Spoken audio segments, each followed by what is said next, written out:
Well, hello everybody. Welcome back to the Sifting, Reclaiming Authenticity. This is episode number 16. I am Jonah. It's good to be talking with you guys today. I'm here, as always, with my wife, Lindsay. Hey. Lindsay, how are you today? Fine. Having a fine day. Yeah. A fine, cool fall day. As always, hope you are doing well. Hope you're doing okay. Hope everything is going okay for you, your family, your friends. Hope life is going all right. Fish. Your pet goldfish. Hope. Never mind. I was about to make a joke. It probably wouldn't have been great to say. Okay. But yeah, hope you guys are doing great. We are back here with episode number 16. We officially are done with our Fruits of the Spirit series, which we spent several weeks on, several different episodes on. So we're thankful you guys stayed with us if you listened to all of that. Thank you for being with us. Thank you for listening to us, however you listen, in your car, in your kitchen, at work. We know that for a lot of you, we're just kind of a voice that's in your ear as you're going about doing something else. So we appreciate that you tune into us even when you're doing other things. So as always, thank you guys again for joining us here. We had a fun day yesterday. We went to a Reds game. Yeah. You act like you're asking me. Yeah, we went to a Reds game, which is it's always really fun. If you've never been and you live around this area, I guess I recommend going to see them. The Reds are a little bit deflating this year, just because they've had a pretty bad season. It started off bad, and it kind of has just never recovered. So by the end of the game last night, I think they lost 5-2, maybe 5-3. I think it was. Yeah, I think they lost 5-3, and so it got kind of ugly near the end. So I think by the time it hit the 8th or 9th inning, a lot of people were leaving. So, but that's the cool thing about baseball is that all it takes is one really good inning, and you're back in it. You can never really count somebody out in baseball. Like in football, if you're down by 4 touchdowns, if you're down by 5 touchdowns, you're pretty much done for. Like, you can leave the game and you're probably not going to miss anything. But if you leave at any point in a baseball game, you might miss something really huge. So I love that about baseball, how nobody's really out of it. All it takes is one good hit. All it takes is one good run, and you can pull and scratch your way back into it pretty easily. But yeah, we had a really fun time. We went with my work. Every year they do like a company-wide Reds game that they go to, and they kind of bring everybody. They have food for everybody, really good seats. So we had a good time. Yeah, it was nice and cool. It's starting to cool down quite a bit weather-wise here. Yeah, it's my favorite season. So fall is my favorite time of year because I know that like the next 6, 7, 8 months will just be nothing but like cold weather, cool, indoors, like. Exactly. Thank you. You hit that note a lot better than I would have, but that's exactly what I was trying to reference. If you know, you know. Yeah, it's like we have 7 or 8 months where we just can sit indoors, and you have all these holidays to look forward to, like Halloween, which we're going to do an episode on Halloween actually here in a couple weeks. We're going to do an episode on Christianity and Halloween. Not like the Christian origins of Halloween, like that. No, it's not going to be that. It's going to be Christianity and how we respond to the holiday of Halloween. So Lindsay's been stewing on a lot as far as Halloween. She's been on like a Halloween binge, looking for like info and history and all that stuff. So it's been something that she's been looking at a lot, and we're going to do an episode on that here around Halloween time. But anyway, yeah, you got like Halloween, you've got Thanksgiving to look forward to.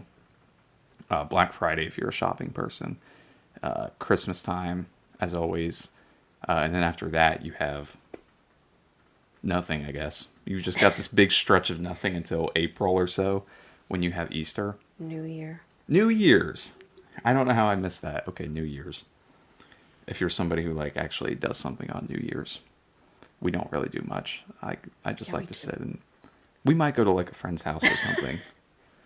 But if we don't go to a friend's house, I mean, we're just going to sit inside and do nothing. So that's not my favorite thing to do though. I'm just an indoors homebody. Exactly. I'm a indoors homebody myself. I like just curling up with a blanket and a good book. So fall gives me the perfect opportunity to do that because I just get to sit inside in the cozy comfort of your home, and yeah, I just like it. Lindsay, what's your favorite thing about fall? And then we'll stop gabbing and we'll actually talk about leadership today. Long sleeves. Long sleeves, okay. Just getting to wear. Being able to walk my dogs any time of the day without us all having a heat stroke.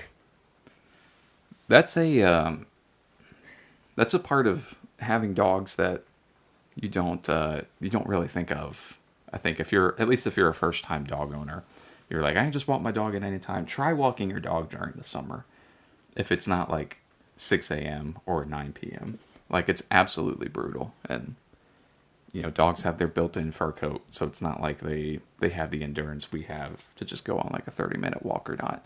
So yeah, that's like when you get to fall, when you get to winter, when you get to spring, it's like that's the perfect time for having a dog and being able to walk him and being able to get him some exercise. The summer they just kind of, I don't know, you just get what you get during the day, and some days you can walk them and some days you can't. So yeah, I'm looking forward to being able to take them for a walk at any time. But yeah, you got your fall decor on today. Decor is not the right word, is it? Decor is I'm wearing fall decor. Yeah, decor is like house decorations and whatnot. You fall attire. You have your fall attire on today, so you're full on ready for fall. Okay, so we'll get into the episode today. As always, thank you guys for listening. Today's episode is going to be about traits of successful leaders.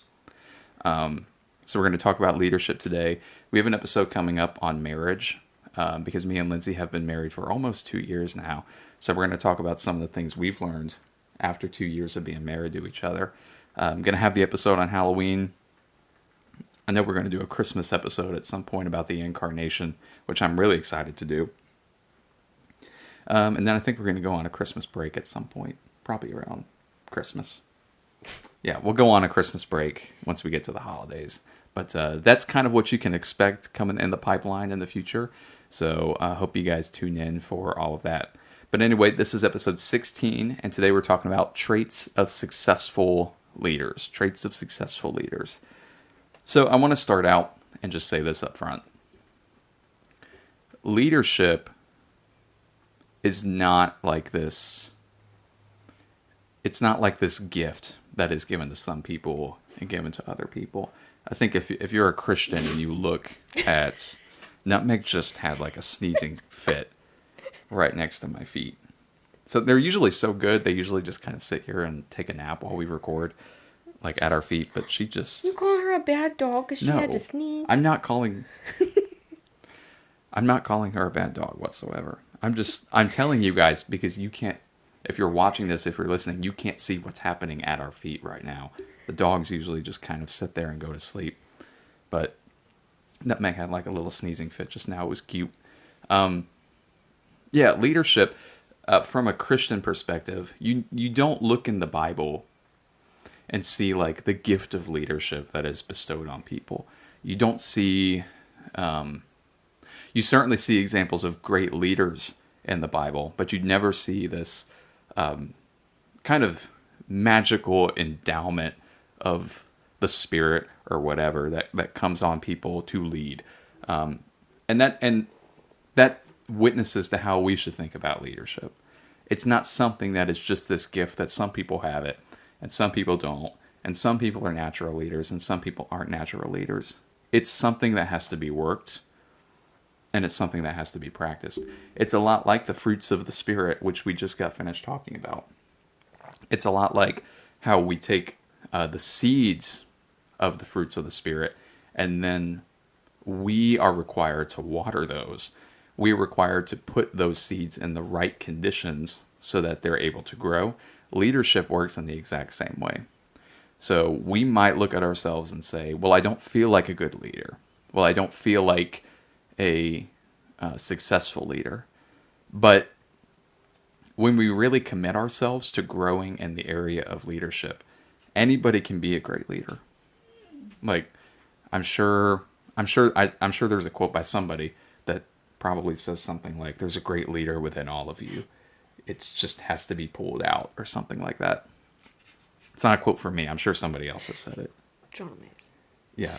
If that's not a quote already, then I'll take credit for that quote. But if it is a quote, and if you happen to be the person who said that quote, I'm not stealing it. I'm attributing it to you. But anyway, okay, I'm going to stop being weird.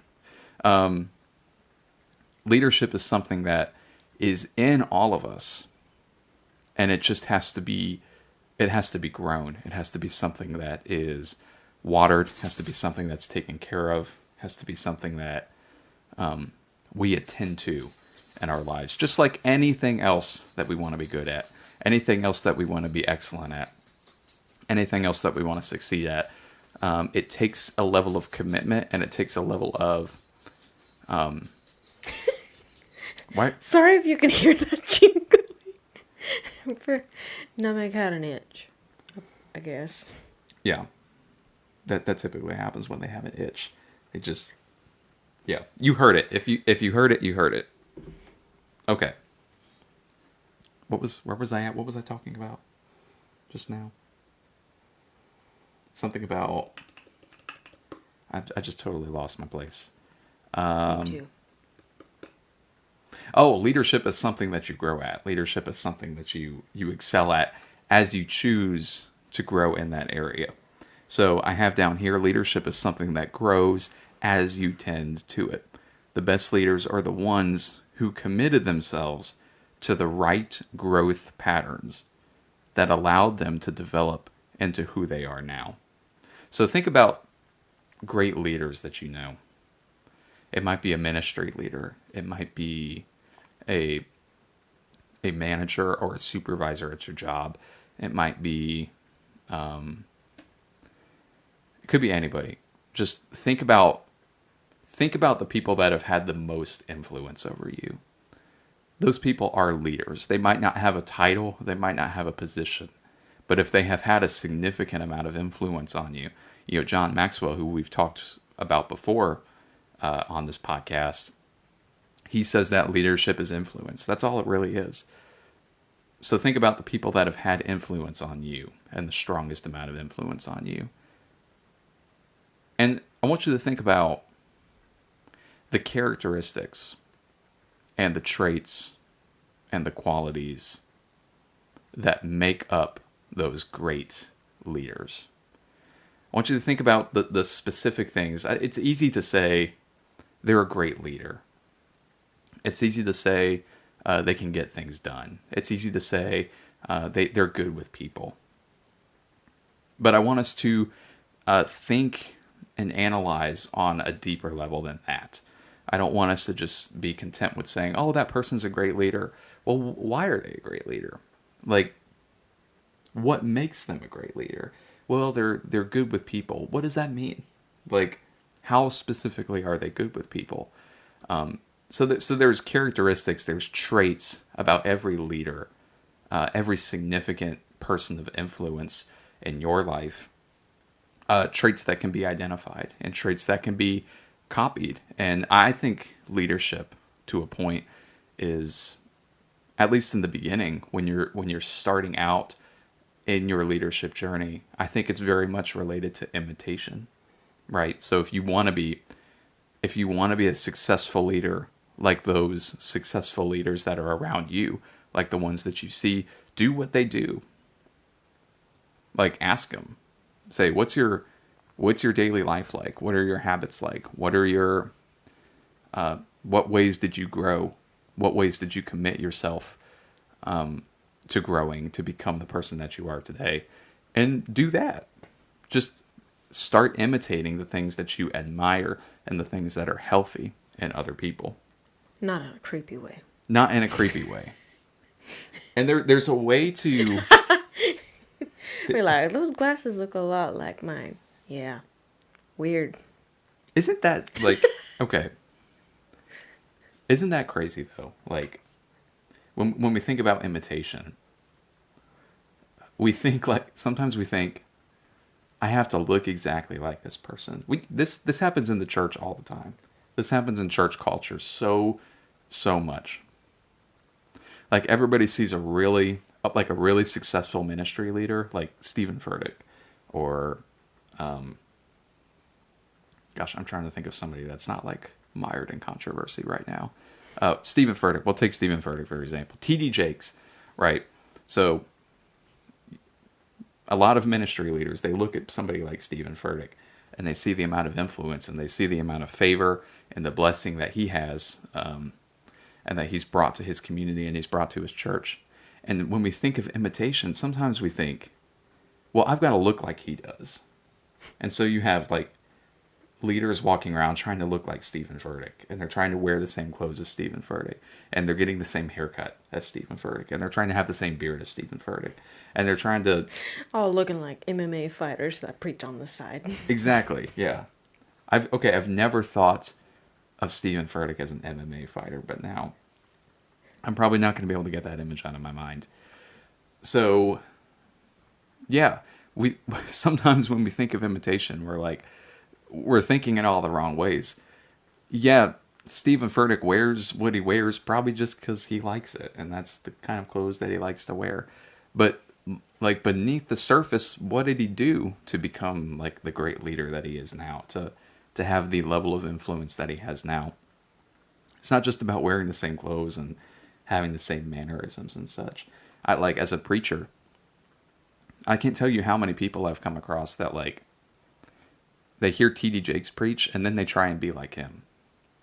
And listen, TD Jakes is one of the best preachers of the past 50 years.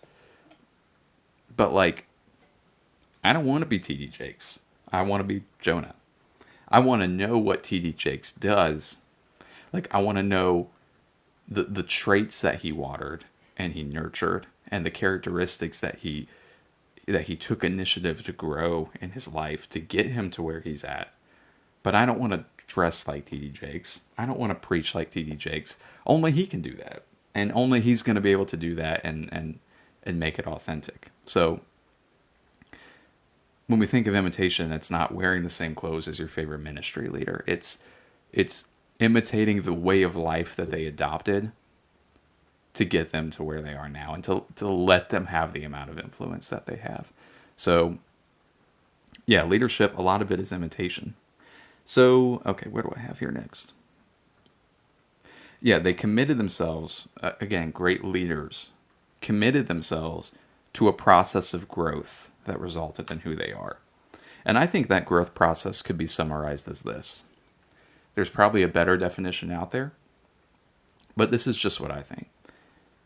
The growth process could be summarized as this: commitment towards developing specific traits that you want to reflect in your own leadership.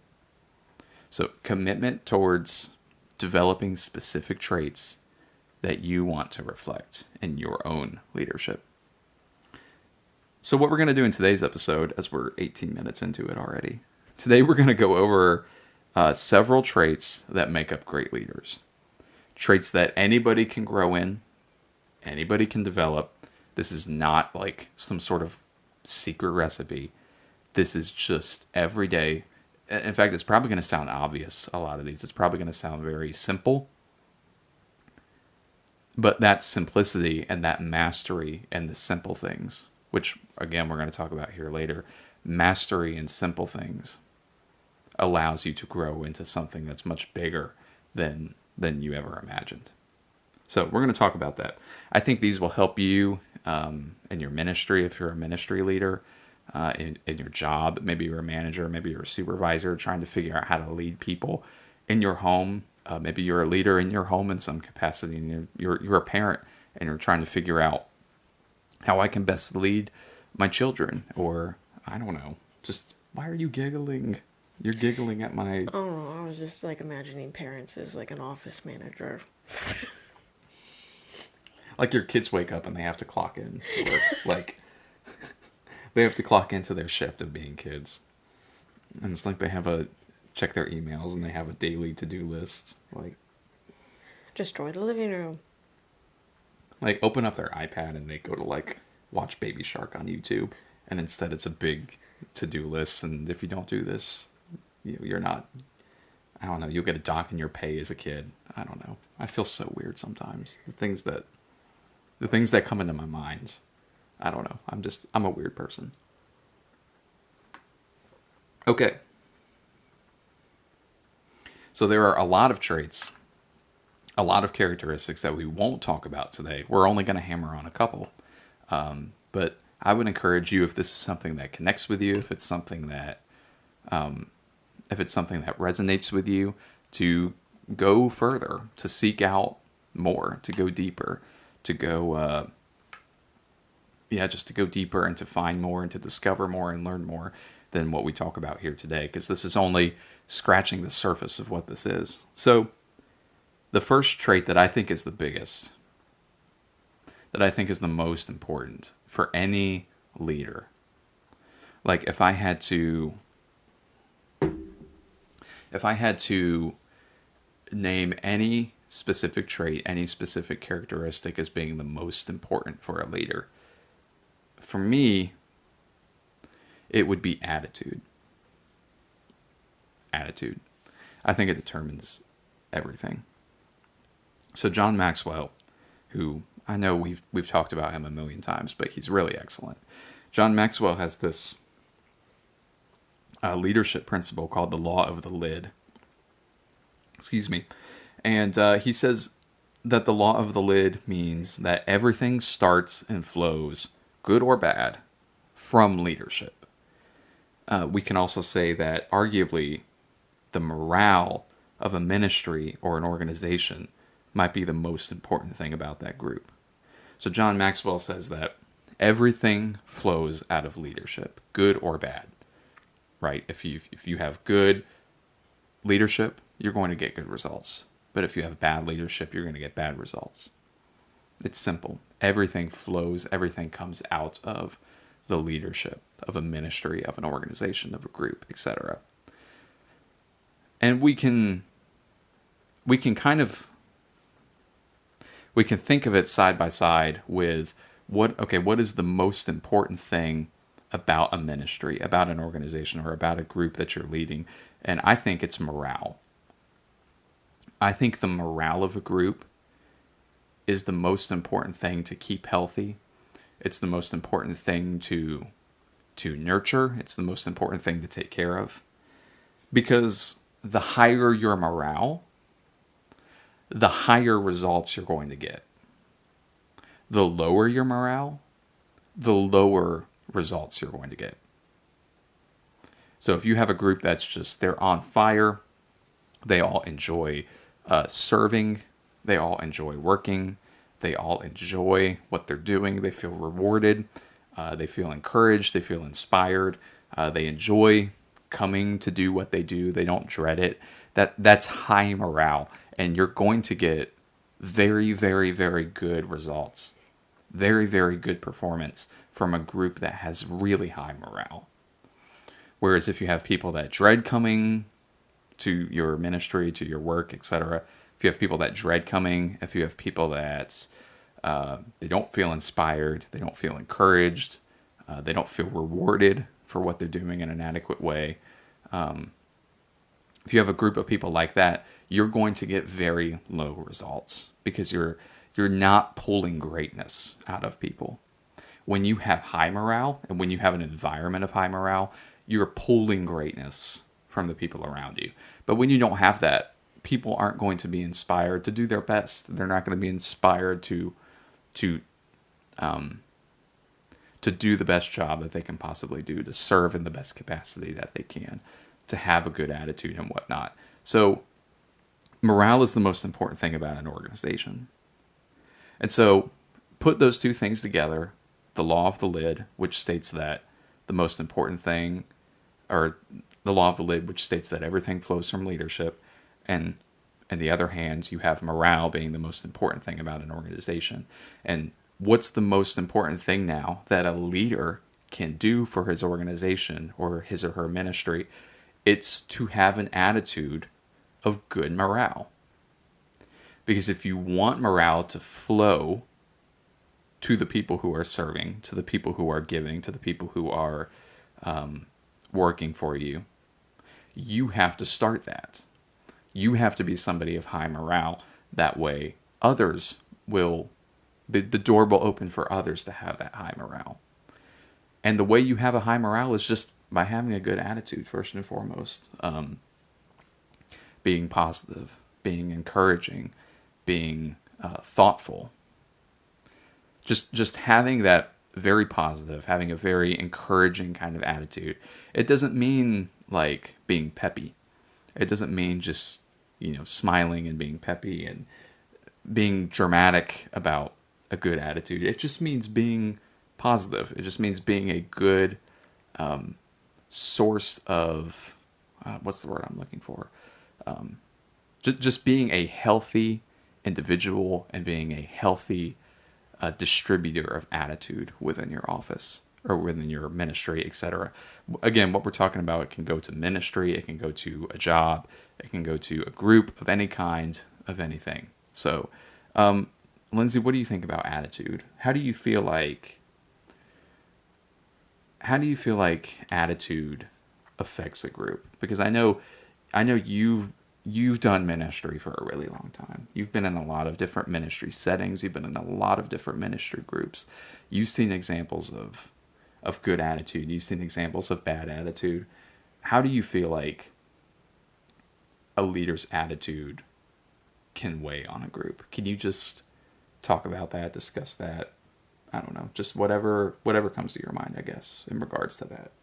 Um, I guess the first thing that comes to mind is just the times when you're coming for a practice or something, and like you can tell when the leader walks in the room that they've had a bad day. And you're talking right now in the context of like worship ministry because that's Yeah. where you've spent the most of your time. Hmm. Okay. And I mean, or with work. Okay. Like you come Sure. into a meeting and like you can tell your manager has had like one too many like bad phone calls that morning. But like that will spread like wildfire Mm-hmm. through everybody else who's like under the influence of it. Like just like those practices, those meetings, like everybody's real quiet. Mm-hmm. And just like attitude, especially from like the leaders, the influencers of a group, is highly contagious. And that's why it's so important, like, that you just, you know, shake it off before you go into those situations. Like, not like you can never show weakness. I mean, you can still, tell your team, like, man, I've had a rough day, but we're gonna, we're still gonna give this our all. Mm-hmm. Mm-hmm. But, Yeah. Yeah. I think like you talked about being in rooms where the leader comes in and you can tell they've had a bad day and you can tell that their attitude is showing it and how it affects everybody in the room. I think most of us have probably been in situations where a room felt really good, but then a leader came in who was having a bad day, who had a bad attitude, and you can feel the tangible. It's almost like it's tangible. The morale just exiting that room, like everybody's good attitude just is gone as soon as a leader walks in and has a bad attitude. And like you said, it's not that it's not that you can't feel bad as a leader. It's not that you can't, feel a struggle of any kind. But I think there's a I think there's a portion that has to be kind of left at the door, right? when you walk into your group, there's a portion of your attitude that's bad that has to be left at the door. And I think there's another portion that you can be free to just be vulnerable. You should be feel free to just kind of be vulnerable with your group, saying, "Hey, I've had a really rough day. I've had a really rough week. But I just want you guys to know we're gonna get through it. We're gonna get through the things that we need to do.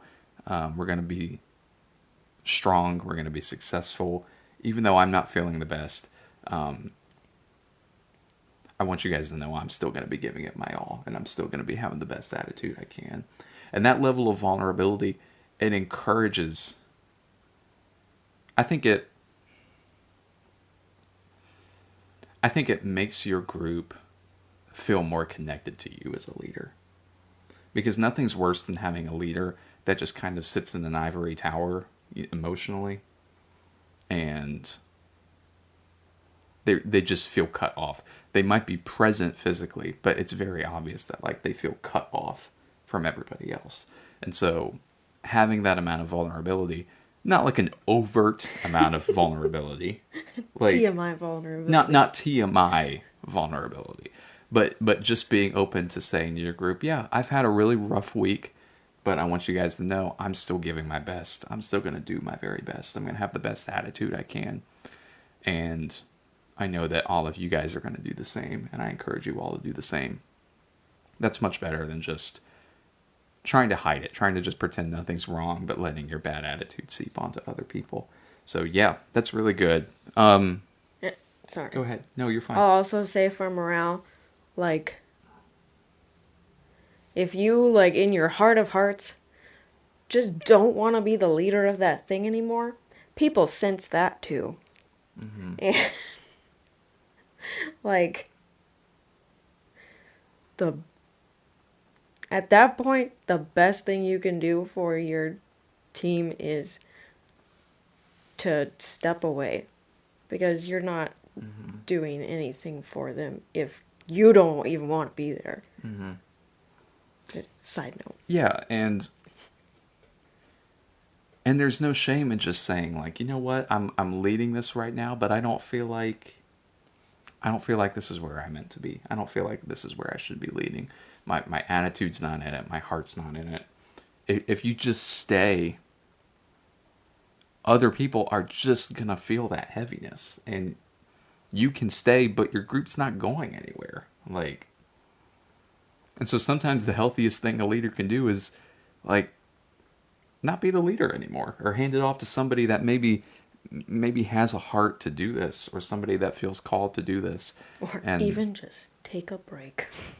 or take a break. Exactly. Like maybe you do have the heart to do it, maybe you are called to do it, but you just need a break to just refresh yourself, to invigorate yourself. Like I know there are ministry leaders that take regular sabbaticals. Like they'll like once a calendar year, they'll just kind of disappear for 2 or 3 weeks, and they'll go away like with their family or by themselves. Just use that time to kind of reconnect with God, get some fresh vision, get some fresh inspiration, and just take that time and really get refreshed. And sometimes that's all that's needed, you know. Sometimes people need to sit you down and be like, you need a break. Like it's apparently obvious that you need a vacation or something, or some sort of sabbatical. So, and I want to make this abundantly clear too.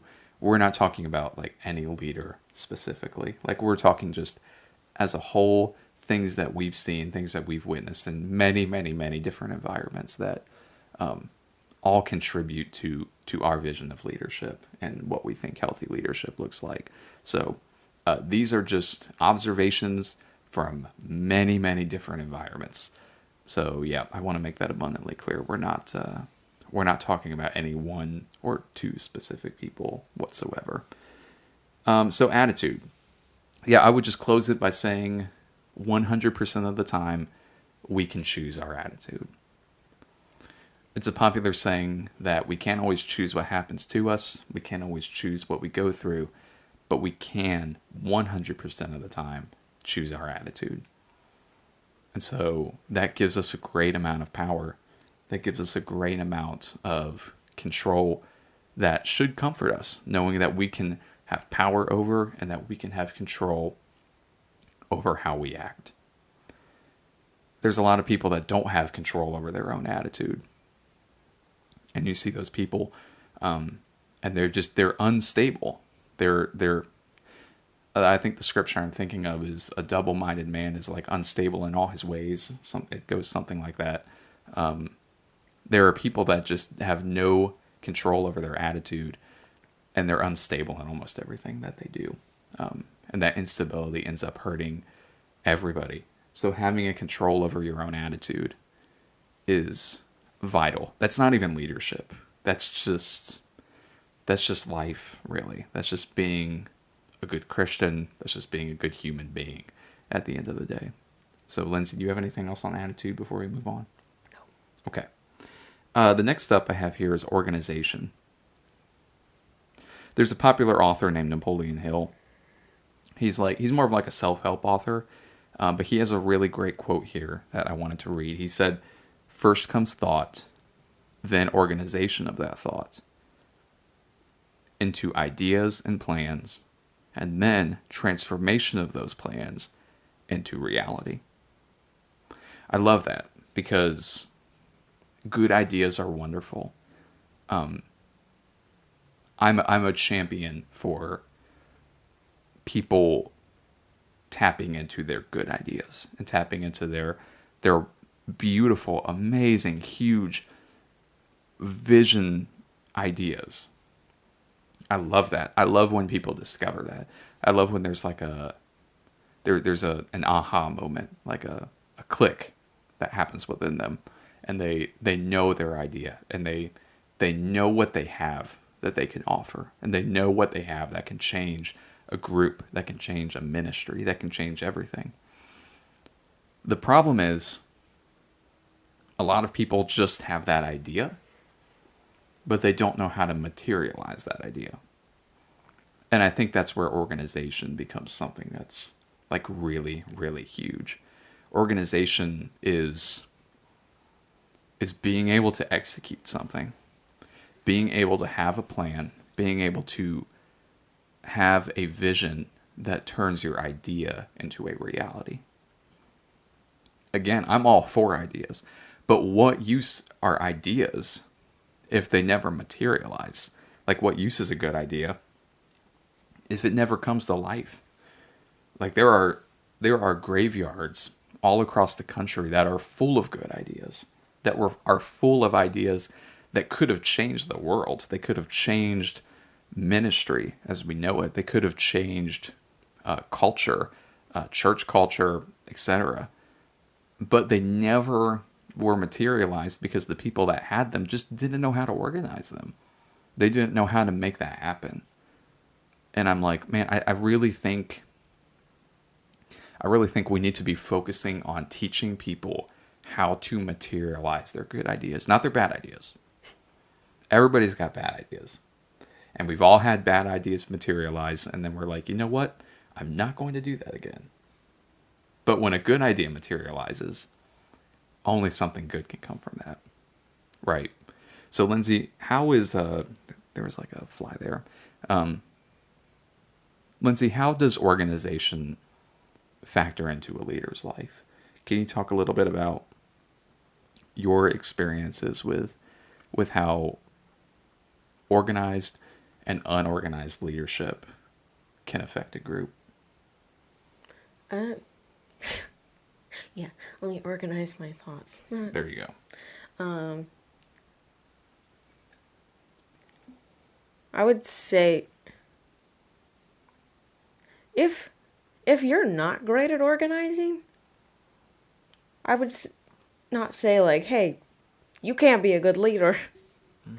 I think you need to figure out whether that's a strength of yours, and if it's not, like you build a team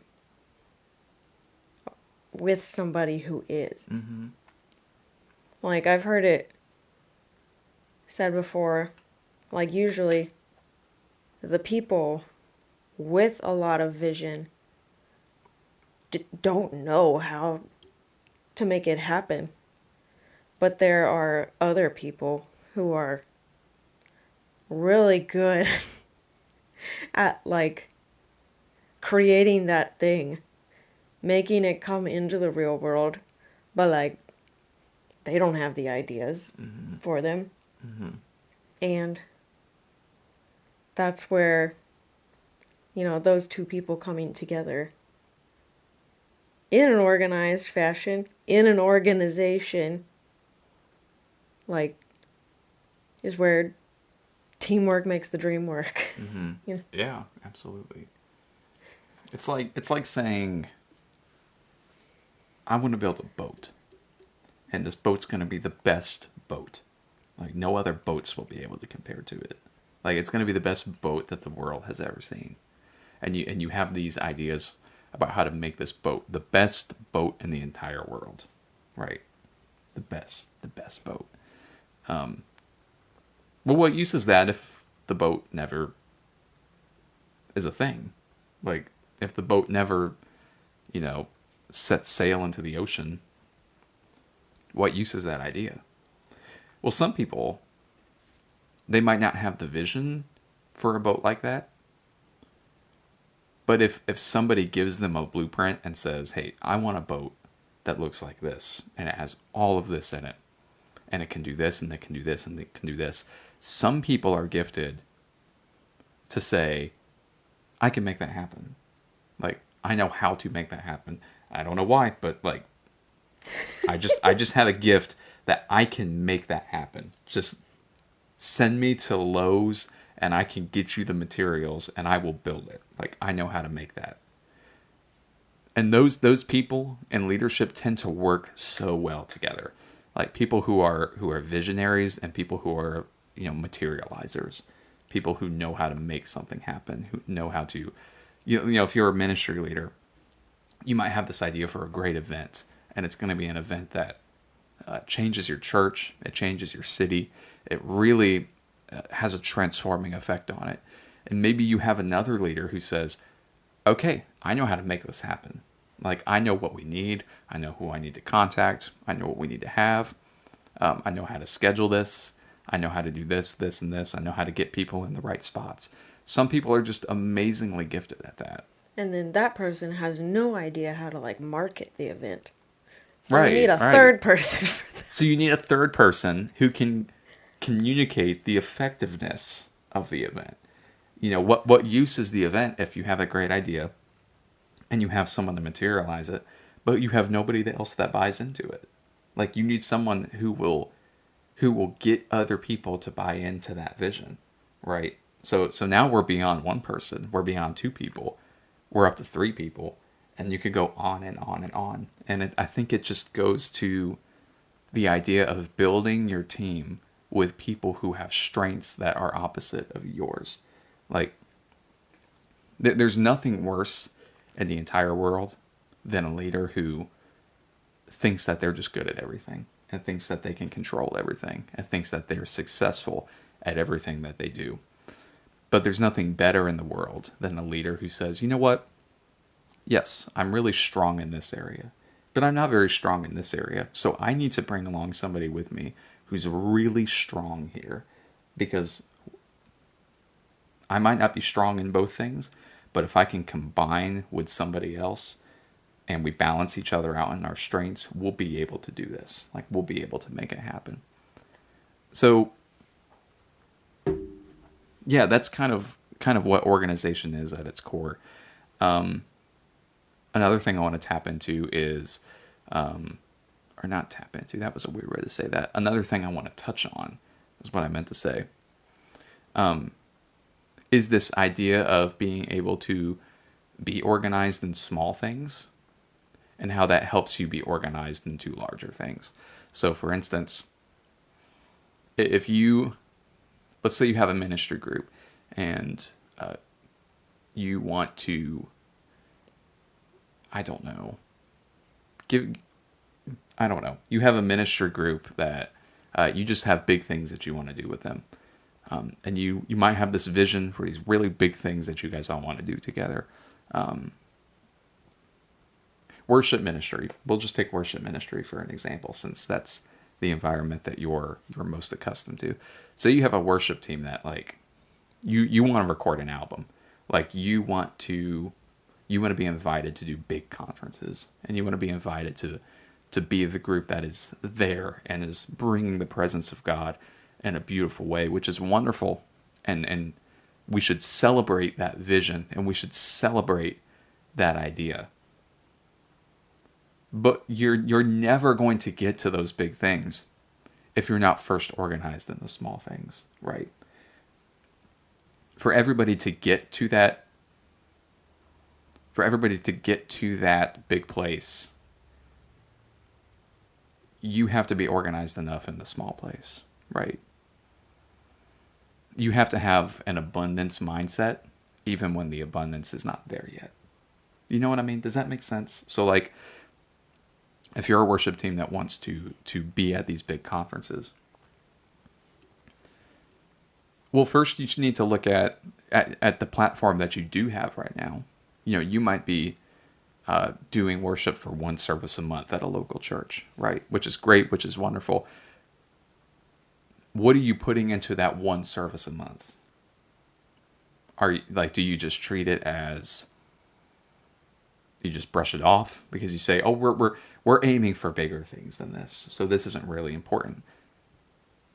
Which I would completely disagree with. Like, those people are important.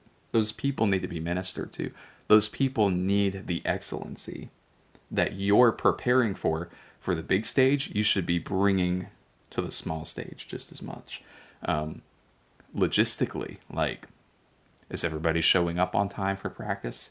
Does everybody care about being there? Like, does everybody, I don't know. You know what I'm trying to say, right? Being strong in the small things will lead you to being strong in the big things. Start with organizing the small things that you do have, and doing that will teach you how to organize things when you're on the level of the vision where you want to be. It's the make your bed kind of mentality. Like, there was a great book written by a Navy admiral. A Navy admiral. This is what my Was he also admirable? this is what my speech is like all the time. Lindsay she deals with this all the time, me mixing up my words and such. There was a Navy admiral who wrote this book called, it was something like Make Your Bed, Change Your Life, or something like that. And the whole point of the book was that if you want to change the world, if you want to change your life, start by making your bed. And the whole point of saying that is that, man, you'll never be able to really make an impact on a big level if you can't even make an impact on a small level. If you can't even make your bed in the morning, how will you ever be able to change your life? How will you ever be able to change somebody else's life if you aren't first changing the small things? If you're not first paying attention to the details? I think that's a huge thing about leadership, like being detail oriented. And I think being a good organizer just goes back to caring as much about the small details as you do the big details. You seem like you have something you want to comment on. I'm just feeling personally attacked by the bed example. Okay, me too. Like, yeah, I don't know what it is. I'm bad about making the bed, but yeah, I guess Admiral McRaven would be. He would tell me to start making my bed if I wanted to change the world. So yeah, little things have the power to change everything. And organized leaders, I think, are people that are concerned about details. They're concerned about those small details that make a big difference in the long term. So, Lindsay, you have any closing comments on organization that you'd like to share? No? Okay. And the last one I have here is just empathy. Just not being a hard-hearted person towards others and towards the people who you're serving with. towards the people that you serve as a leader? Like actually caring about the people who are serving with you. You know, I know there's a lot of jobs out there that it's almost like the the bosses or whatnot. Like it's almost like there's such a disconnect between the higher ups and your normal employees because your normal employees don't feel cared for, and it's easy as a leader to disregard the people who are serving underneath you. But I think successful leadership means investing in the people that are underneath you. I'm thankful that I work personally with supervisors and managers that care about investing in people that are serving their vision. And I've had ministry leaders that I've served under that cared about the people that were serving in them, and they cared about those people having everything that they need, those people feeling like they were making a difference, making those people feel valued, even if all they did was pick up some trash after an event. I love when leaders will go up to those people and say, "Hey, thank you so much for what you do. We couldn't have this event without you because if you didn't pick up trash afterwards, it would just look like an absolute disaster when we all left here. So thank you for what you do. You made this happen. Like if we didn't have you, this would not have happened." Like there's nothing better than hearing that from a leader. You know what I mean? And so I think as a leader, when you have empathy for the people who serve under you and you have empathy for the people that are serving with you, I think that has the power to change your culture. I think it has the power to change your morale. And I think it really sets you up to be successful in what you do. So, Lindsay, what would you say about empathy? Just give us some comments. I think there's an interesting connection between empathy and humility. Mm-hmm. Like, follow me here. Go for it. Um, I've heard like kind of a prideful leader wants to be the shiniest star in every room that they walk into. and and like a humble leader wants everyone in the room that they walk into to feel like a star in their own realm. Mm-hmm. Um, and I think that links with empathy and just like trying to see life from their point of view, Mm-hmm. understanding like where they're strong, what they're a leader in. I have kind of a goofy example. One day, I'm over at my family's house, and my brother's like reheating some food. And I look over and on the microwave, he pushes 1 minute and 79 seconds. And I was like, I require an explanation for what I just witnessed. And he was like, how often do you think the 7, 8, and 9 get used? And I have to say, I've never thought of that one time in my life. I was like, okay. I'm like, this man thought about the feelings of the 7, 8, and 9 button on the microwave. But like, when you do that with people, like, that shows both like an extreme humility and empathy. Mm-hmm. That that those poor people that equate to the 7, 8, and 9 button on your microwave like feel appreciated. Mm-hmm. I know that sounds so stupid, No, it's not. but It's absolutely not. You know, there's a lot of people that they do like they're in positions or they do certain duties that get overlooked by a lot of people, and it feels good when you're somebody that is not always getting all the attention, that's not always getting all the credit, to have somebody like thank you for what you do and to give you credit and say, hey, I couldn't do this without you. you know I think there's a world of difference in when you have someone that serves under you and their performance is not doing well, and they're struggling a lot. There's a world of difference in smacking them upside the head and saying do better, and then pulling them to the side and saying, hey, are you okay? Do you need to talk about anything? Is everything going okay? Is there something happening in your personal life? Can I help? Can I talk to you at all about it? That's a world of difference, because that's having empathy for the people that you serve with. Like, those people will feel a lot more valuable if they know that they can be open, and they know that it's okay to not always be okay, and they know it's okay to not always be on the top of your game. And I'm not going to get smacked for it. I'm going to be encouraged to do my best. I'm going to be encouraged to give everything I can and to give 110%. But if there's ever a day where I can't do that, where I'm not doing that, I won't get a smack on the upside of the head. A I'll get a kind hand outreach to me that says, "Hey, can I help you? Are you okay?" And I think that's a world of difference. Yeah, having empathy for other people.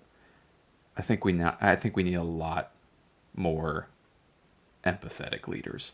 I think if we had empathy, just talking about all three of these that we've talked about today, if we had more leaders with good attitudes, if we had a lot more organized leaders, if we had a lot more empathetic leaders, I think we would see a completely different world. Like, we would see a completely different church culture, and we'd see a completely different culture in general. Like, if we had more leaders that focused in on things like this, in my opinion, that focused in on things like this, I believe we would see amazing change happen. So, okay, we only got through three today. So those are three traits that we just talked about. Three characteristics. Yeah, we don't have any There more. ain't any more on there. Yeah, we are out of space. Um, yeah, so we talked about three characteristics today that we think make up strong, successful leaders. So I encourage you today to take these things, to really apply them to your leadership. If you're somebody who's listening, who's a leader, I hope that this episode causes you to reflect a little bit and say, man, I hope I'm being a healthy leader to the people around me. And like we said at the top of the episode, there's hundreds more that we could go into that are healthy, strong characteristics of great leaders. So I encourage you today, go out, do more digging, find more, because this is just the very beginning. Let this be the beginning of your leadership journey. Don't stop here, though. Like, keep going, keep growing, keep becoming strong in that. Lindsay, do you have any closing thoughts? Huh. No? Okay. All right, well, we will pray today, and we will get out of here. So, Father, we thank you that we can come here. We thank you for, we thank you, Lord, that you grow leadership within us. All of this comes back to you because you are good. You're a father that has the greatest of all attitude. You're a father who has the greatest of all organization. You're an empathetic father towards us. Because you are all of these things, it opens the door for us to be these things. And so we thank you, God, that we bookend this episode with recognizing your presence, with recognizing that you're the one who gives all good things. And I pray for every person listening today, specifically for leaders, specifically for people who lead in any capacity, any amount of people. I pray that they would hear something today that would just touch their hearts, that would cause them to reflect, and that would be of great benefit to the leadership that they have in their own life, the responsibility that you've given them. And so, Father, we thank you. In your name we pray. Amen. Amen. Guys, thank you so much for joining us. We'll be back in a couple more weeks. We will see you then. Thanks, guys. Have a great few weeks.